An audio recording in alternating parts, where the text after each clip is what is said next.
Good morning, Achieve Charter School. Hey, it's Monday, November 30th. I missed you guys last week, but I hope you had a great Thanksgiving. You're probably wondering why there's a little picture of a dog with me.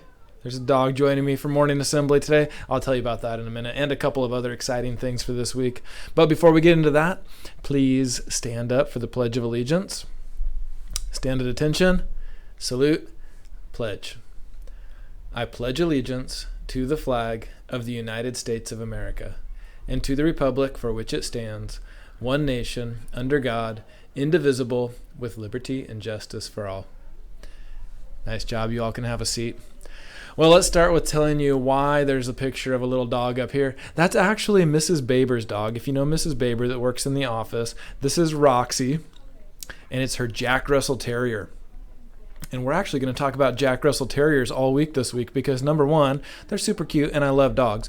And number two, our habit of success is called academic tenacity. So what we'll start with today is this idea. Academic tenacity is kind of a more extreme version of perseverance. It means not giving up, but it means, or it can mean, like not giving up in a pretty aggressive way. Like you are determined to keep doing something until you get it right.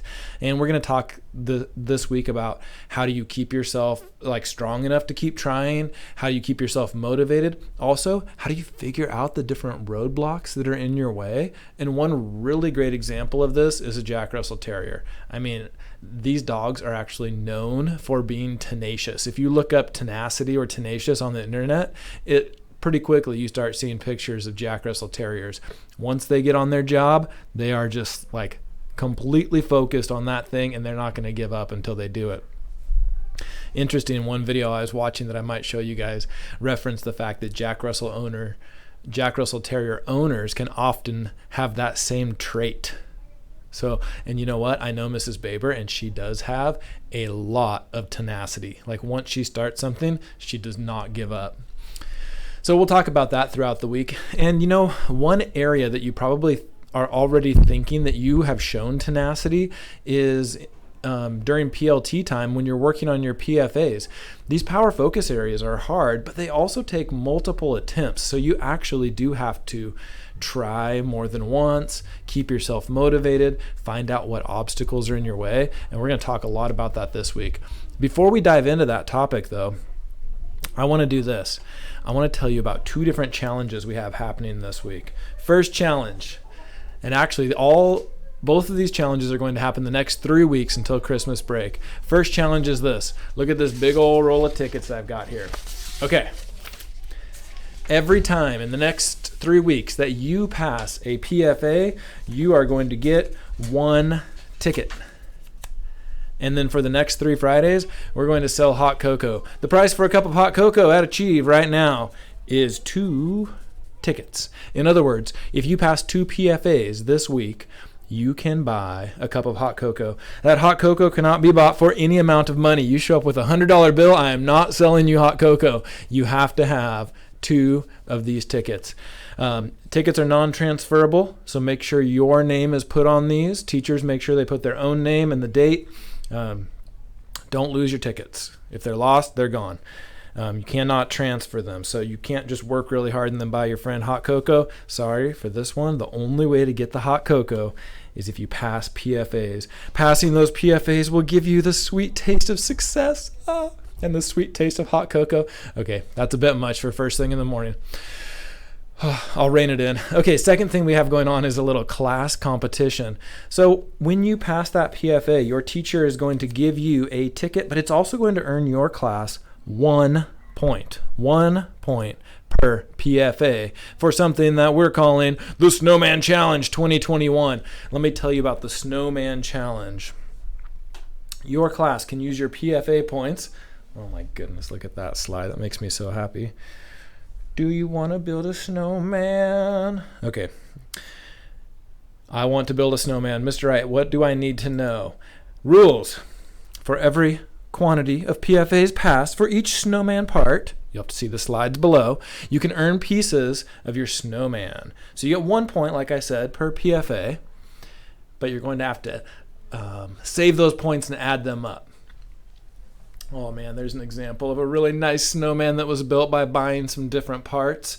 I think you guys can do even better than this though. Let's see what we've got here. So we'll start by making a slide for your class. We'll get your teacher name up there, and then you have your blank snowman, and then you got to start buying some snowman pieces. So check this out. You're going to need some eyeballs for your snowman. Those eyeballs cost 5 PFAs each. Remember, this is a whole class challenge, so this is not a personal snowman. There's no Steve snowman. There'll just be a snowman for all of 5th grade, for example.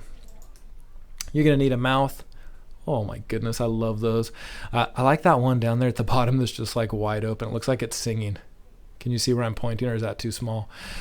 There's some mouths. They cost 5 PFAs each. Arms are going to cost you 3 PFAs for each arm. Notice that arms are not sold in a set. Your feet are going to cost 3 PFAs each. You can get creative, okay?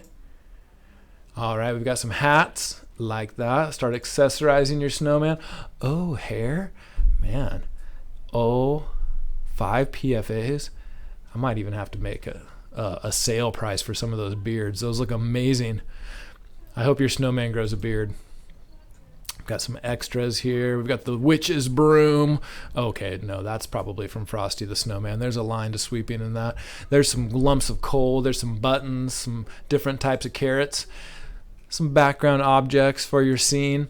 So start passing some PFAs. Let your teacher know. Also, we have a way to look up how many PFAs your class has counted. So even if you forget to tell your teacher, that will still go into your count, and your class can still use it to build your snowman. And we're going to have a prize right before Christmas break for the class that earns the most PFAs and has the most complete and most accessorized snowman.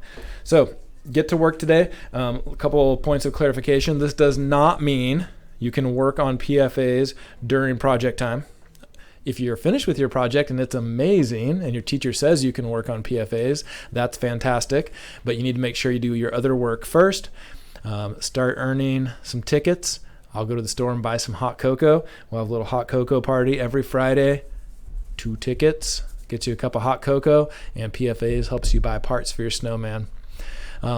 I think I've got some more pictures I can share this week of Roxy too. So we'll have Roxy come back tomorrow and tell us more about being tenacious. Have a great day, Achieve.